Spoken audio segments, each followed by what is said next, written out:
اس وقت ہمارے پڑوس میں جو صورتحال ہے اس کو ڈسکس کرنا بہت ضروری ہے۔ اس ریجن کی، اس خطے کی جو سیکیورٹی ہے اس کو شدید خطرات لاحق ہیں۔ گزشتہ تقریباً دوسرا ہفتہ یہ ہے، 2 ہفتے ہو گئے ایران میں مظاہرے جاری تھے اور مظاہرے تو ختم ہو گئے ہیں، لیکن مظاہروں کے بعد اس وقت وہاں پر جو ایرانی سورسز ہیں وہ بتاتے ہیں کہ خاموشی کا ماحول ہے، ایسی خاموشی ہے کہ جس میں کچھ بھی ہونے کی توقع کی جا رہی ہے۔ کیا ہوگا؟ امریکی صدر بار بار اعلان کر رہے ہیں کہ وہ ایران کو نشانہ بنا سکتے ہیں۔ فی الحال تو انہوں نے یہ کہا ہے کہ اب مظاہرے ختم ہو گئے ہیں، ہلاکتیں رک گئی ہیں اور پھانسیوں کا جو سلسلہ تھا، جو سزائیں دینی تھی ایران کو، ایران ان پر بھی عمل درآمد نہیں کرے گا۔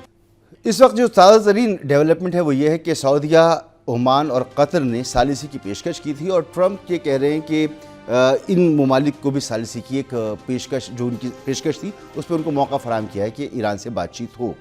ٹرمپ کے رویے میں بھی ایک تبدیلی آئی ہے، ایران کی طرف بھی ایک لچک محسوس ہو رہی ہے، کیونکہ ایران کی طرف سے کہا جا رہا تھا کہ فوری طور پر سزائیں دی جائیں گی، لیکن سزائیں نہیں دی جا رہی ان لوگوں کو جنہوں نے تشدد کیا ہے، جنہوں نے قتل و غارت کی ہے ایران میں مظاہروں کے دوران۔ اور دوسری طرف جو ٹرمپ کہہ رہے تھے کہ اب مذاکرات نہیں ہوں گے، اب بات چیت نہیں ہوگی، کسی بھی طرح کی سفارتی کوئی ملاقات نہیں ہوگی، وہاں ٹرمپ کہہ رہے ہیں کہ اب بات چیت ہوگی۔ لیکن ساتھ ہی ساتھ ٹرمپ نے بحری بیڑا بھی روانہ کر دیا ہے جو ان سمندروں میں موجود رہے گا جہاں سے وہ حملہ کر سکتے ہیں۔ ایران نے واضح کیا تھا کہ اگر خطے میں جو امریکی بیسز ہیں وہاں سے کسی بھی ملک کی طرف سے ایران پر کوئی اٹیک ہوگا تو ایران اس کا بھرپور جواب دے گا، اور نہ بھی ہو اگر امریکہ نے حملہ کیا تو جہاں جہاں اس کی بیسز موجود ہیں وہاں پر ایران جواب دے گا۔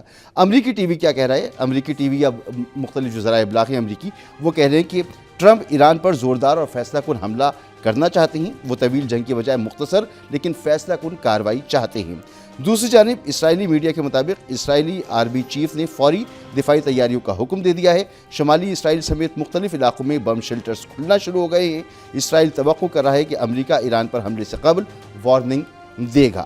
علاوہ ازیں جرمن ایئر لائن نے اسرائیل کے لیے رات کی پروازیں بند کرنے کا فیصلہ کیا ہے جو 19 جنوری تک بند رہیں گی۔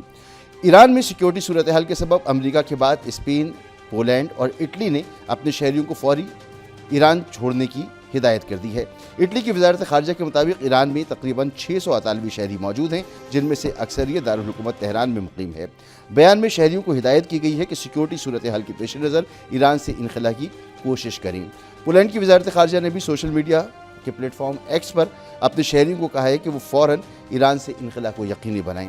میڈیا رپورٹس کے مطابق برطانیہ نے ایران سے اپنے تمام سفارتی عملے کو ملک سے باہر نکال لیا ہے، جبکہ ایران سے برطانوی سفیر کو بھی واپس بلا لیا گیا ہے۔